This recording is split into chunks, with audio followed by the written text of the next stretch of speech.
Y si te dijera que la ejecución de un dictador, transmitida en directo por televisión el día de Navidad, no fue un simple acto de justicia popular, sino la última y desesperada jugada en un tablero geopolítico que el mundo entero observaba en silencio, imagina la escena. 25 de diciembre de 1989.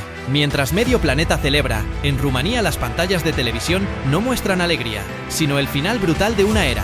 Un hombre y una mujer, Nicolae y Elena Ceausescu, enfrentan un pelotón de fusilamiento. Su caída no fue solo el colapso de un régimen, fue un mensaje codificado, una advertencia y el sangriento epílogo de una tiranía que se creía eterna. Pero para entender cómo se llegó a ese punto, debemos retroceder y desvelar los secretos que la historia oficial prefiere olvidar.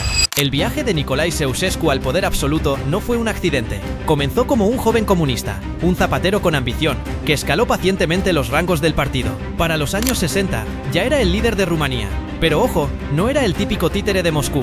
En 1968, mientras los tanques soviéticos aplastaban la primavera de Praga, Ceausescu hizo algo impensable. Condenó la invasión. Esta jugada lo convirtió, de la noche a la mañana, en un héroe a los ojos de Occidente. Líderes como Richard Nixon y la reina Isabel II lo recibieron con honores, viéndolo como una grieta en el telón de acero, un aliado estratégico en el corazón del bloque enemigo. Le prestaron miles de millones, sin saber que estaban financiando la construcción de una de las dictaduras más crueles y personales de Europa. Sin embargo, el verdadero punto de inflexión, el momento que selló el destino de Rumanía, ocurrió durante un viaje a Asia. En Corea del Norte, Ceausescu quedó fascinado por el culto a la personalidad de Kim Il-sung, vio el poder absoluto, el control total sobre la mente y el alma de una nación, y quiso replicarlo. A su regreso, Rumanía comenzó a transformarse en una copia grotesca del modelo norcoreano. Se autoproclamó el conductor o líder, y su esposa Elena, una mujer con escasa educación formal pero una ambición desmedida, fue elevada al estatus de la mejor científica del mundo. Juntos, crearon una dinastía familiar que se apoderó de cada rincón del estado, convirtiendo al país en su feudo personal. Para sostener este delirio de grandeza, necesitaban un arma, y esa arma fue la Securitate, una de las policías secretas más temidas y eficientes del bloque comunista. No eran simples espías, eran los arquitectos del miedo. Con una red de casi 500.000 de informantes, 1 de cada 30 ciudadanos rumanos trabajaba para ellos. La Securitate sabía todo, oía todo, y lo controlaba todo. Las conversaciones privadas eran grabadas, las cartas eran abiertas, y la más mínima sospecha de disidencia era castigada con interrogatorios, tortura o la desaparición. Crearon una sociedad donde el vecino espiaba al vecino, el hijo al padre, y la confianza era un lujo que nadie podía permitirse. El miedo no era una consecuencia del régimen, era su fundamento.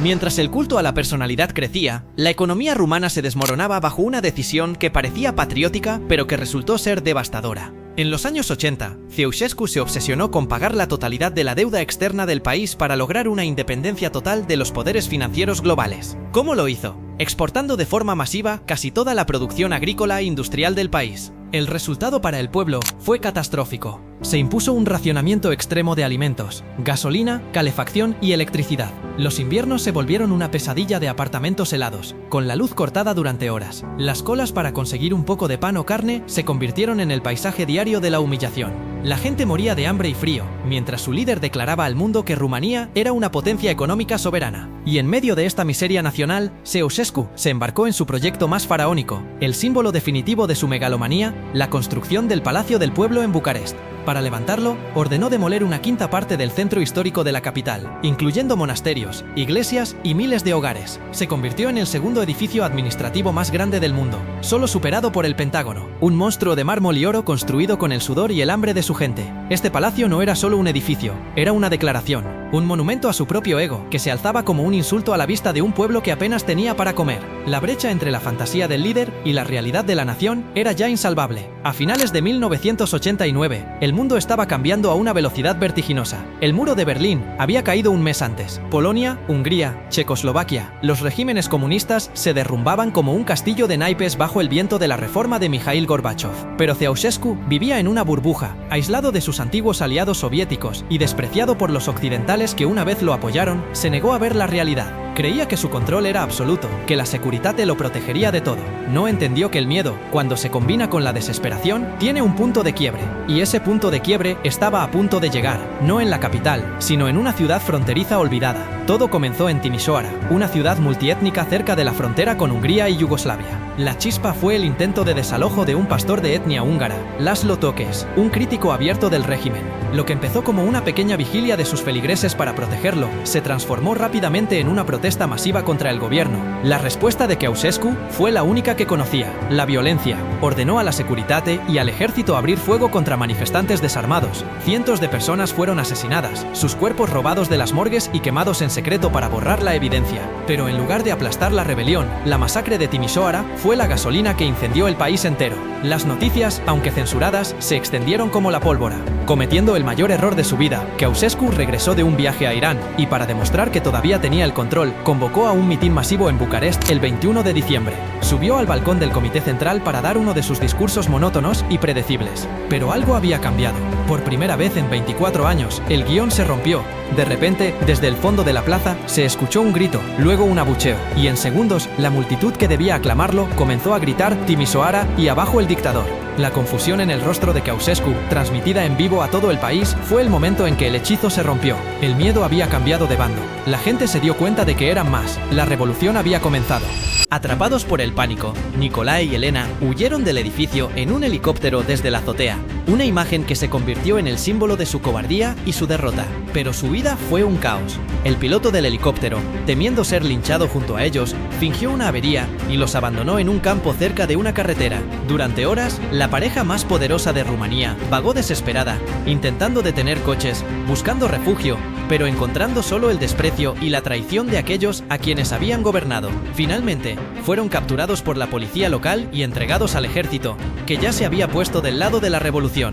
Su reinado no había terminado con una batalla épica, sino con una fuga patética. Pero ¿qué pasa cuando un sistema se derrumba tan rápido? Se crea un vacío de poder, y ese vacío es peligroso. Un grupo de excomunistas y disidentes, liderados por Ion Iliescu, formó rápidamente un gobierno provisional llamado Frente de Salvación Nacional. Su primer problema era qué hacer con los Ceausescu. El país estaba en llamas, con combates callejeros entre el ejército y los leales a la Securitate. El temor a que los dictadores fueran rescatados o que su existencia prolongara la guerra civil era real.